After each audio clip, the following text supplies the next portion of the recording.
Things could be heating up for the Oklahoma Sooners on the recruiting trail. As you've seen things and you're reading between the lines, things are looking up. Oklahoma right now holds the number 3 class in the country. Guys, I think there's a real chance that this class could stay in a top 3 class in the country by the end of this cycle. And that's with only taking about 24 to 26 guys.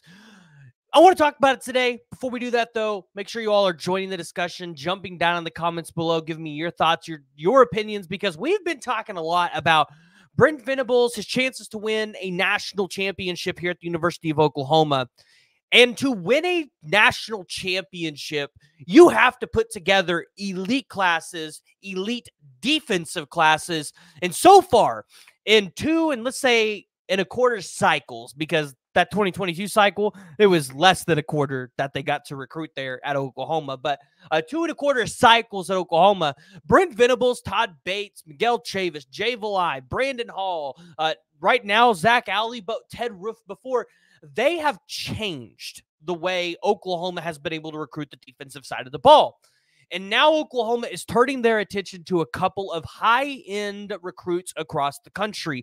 And the first one that I really want to talk today about is the 4-star safety Amarian Robinson. Now, for a lot of you guys who are on Twitter, you guys follow these recruits, you guys follow these recruitments, some of you guys might be intrigued about why he canceled his Georgia official visit. Say, hey, talk to my family. This is what we just think is right. Right now, he's the number 241st player in the country, according to 247. ESPN has him at 187. Rivals has him at 117. And you imagine that as Amarian Robinson attends more camps, which he has more on the schedule, he's going to continue to rise in the rankings. Like, is that good of a player. And I think it tells you he's that good of a player when he holds 23 offers and has 23 offers from places that we call DBU or fight for DBU, like LSU.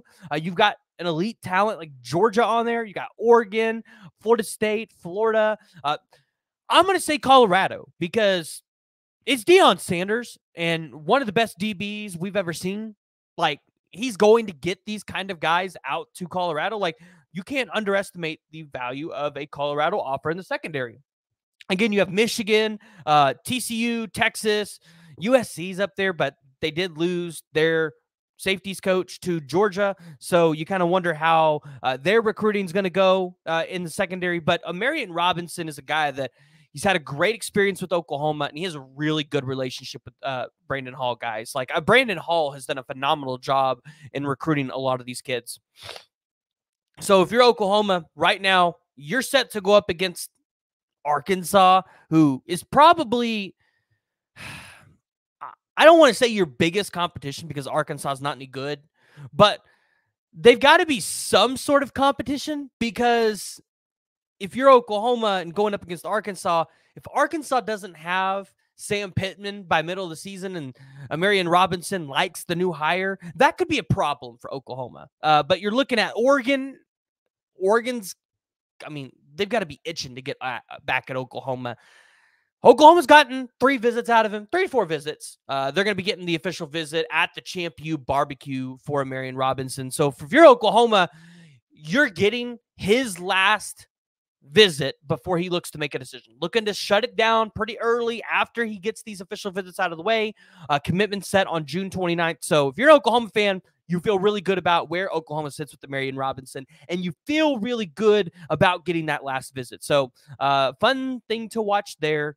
And then we have to shift to the offensive line, because when we made that video about losing the one and only Anthony Ogumoro, there were some people who were asking, well, if we can't land Anthony, what makes us think we're going to land this guy? And I'm telling you right now, like, Anthony and his family, well, I'm going to say Anthony, not his family. Anthony went to Tennessee on his own power. Like, parents didn't even know he was picking Tennessee. Friends, like, well, I'm not gonna oust them. Other recruits did not know that he was going to pick Tennessee over Oklahoma. Like, this was a shock. I promise you that's not an indication of what Oklahoma was able to do on the offensive line recruiting trail. Bill Bedenbaugh has a great relationship with Fasusi. Now, again, as I previously stated, a lot of people are going to tell you Oklahoma's in a really good spot for Lamont Rogers, and they're in a really good spot for Ty Haywood. I don't really see it, guys. Ty Haywood hasn't been on campus in September. I feel like Lamont Rogers is A&M or Missouri bound. Just a hunch, right? If you're Oklahoma and you're looking at Michael Fasusi, the name that I threw around the other day after we lost Anthony Ogumaro was, I said, you got to watch for a scholarship offer to Sean Hutton. If Oklahoma gives the offer to Sean Hutton, and they're not going to give him the offer if they don't believe he can bring some sort of scholarship impact to this team. If they offer him a scholarship, teammates, really good friends with Michael Fasusi, you're talking about, I think, a game changer in this recruitment, because I think Sean Hutton would end up at Oklahoma at that point. And so if you're Oklahoma, you're just kind of waiting for some of these dominoes to fall. But Oklahoma still sits in a really good spot for Michael Fasusi. If you guys watched the interview he did with On3 the other day, he, at the end, kind of tried to flash the Horns logo and then was like, wait, and he was like, wait, hold on, how do I do this? And if you're an Oklahoma fan, you have to feel somewhat good about that, because when you've seen him in the interviews, he talks about getting back to the crib, talks about the relationships of Bill Bedenbaugh, and what just Bill Bedenbaugh can offer him as an offensive lineman. Now, lastly, another prospect that I want to look at that I think Oklahoma really could land at any point in time. Like, I think if you're Oklahoma, this one could drop for you between now all the way up until the Champion Barbecue, and that is CJ Nixon. He is close to 5-star territory with 247. He's been in 5-star territory at one point. He's just an absolute dynamic athlete, whether it's on the basketball court or here in the football field. Guys, he's not taking visits at the other places. Like, if we go down to his visit center, I think this is actually wrong. I think it's like 4 or 5 visits to Oklahoma. I don't know if he has any more outside of just Auburn. He's not visiting anywhere else. Like, he's not really taking visits anywhere else. So if you're an Oklahoma fan, that's good news. That's a good sign.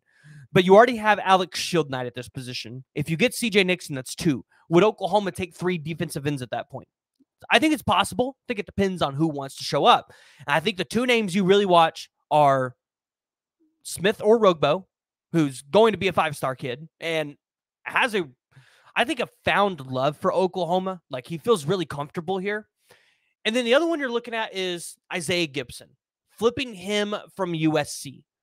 And if you're able to get one of those 2 kids, along with CJ Nixon and Alex Shieldknight, Miguel Chavis has hit the nail on the head again. Not to mention, Todd Bates is probably going to split off Cole Breeler, Christian Evans, Floyd Bucard. Like, it's going to be that good of a defensive line class, whether it's Miguel Chavis or Todd Bates. So Oklahoma fans should be expecting good news here over the next couple of months. I think here, maybe in the next couple of weeks, we should see at least maybe 1 commitment drop. But I want to hear from y'all and what you guys think Oklahoma's doing on the recruiting trail. If you guys have not already, make sure you hit that like, you hit that subscribe button, join the discussion, jump down in the comments below. Outside of the offensive line, guys, give me the one prospect that you guys want to see Oklahoma go out there and land.